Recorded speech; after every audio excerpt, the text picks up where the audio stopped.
Hi guys, very good morning. இன்னைக்கு regular routine என்னென்னு பார்க்கலாமா? வாங்க வீடியோக்குள்ளே போகலாம்.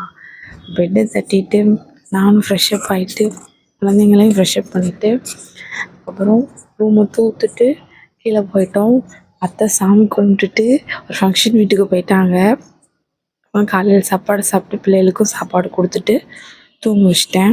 அப்புறம் குழந்தைங்கள் துணி என் துணியெலாம் இருந்துச்சு, எல்லாத்தையும் துவைச்சி காய போட்டுட்டு அப்புறம் குழந்தைங்களுக்கு மதியானம் சாப்பாடு கேரட்டும் தால் யூஸ் பண்ணி ரைஸ் ரெடி பண்ணி வச்சுருந்தேன். பிள்ளைகள் முடிச்சோன்னே சாப்பாடு கொடுத்துட்டு கொஞ்ச நேரம் விளையாட வச்சுட்டு தூங்க வச்சிட்டேன்.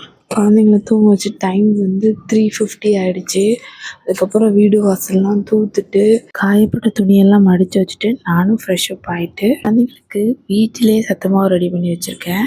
குழந்தைங்களுக்கு கூல் ஃபார்மேட்டில் ரெடி பண்ணி வச்சுருவேன். ஸ்வீட்னஸ்க்கு நாட்டு சர்க்கரை இல்லை பனங்கற்கண்டு எதுவும் லைட்டாக மைல்டாக சேர்த்து ரெடி பண்ணி அவங்க எந்திரிச்சோன்னே வெது சூட்டில் கொடுத்துருவேன். பிடிச்சிருந்துச்சுன்னா லைக் பண்ணுங்கள் வீடியோவை. அடுத்த வீடியோவை பார்ட் 2ல் அப்லோட் பண்ணுறேன்.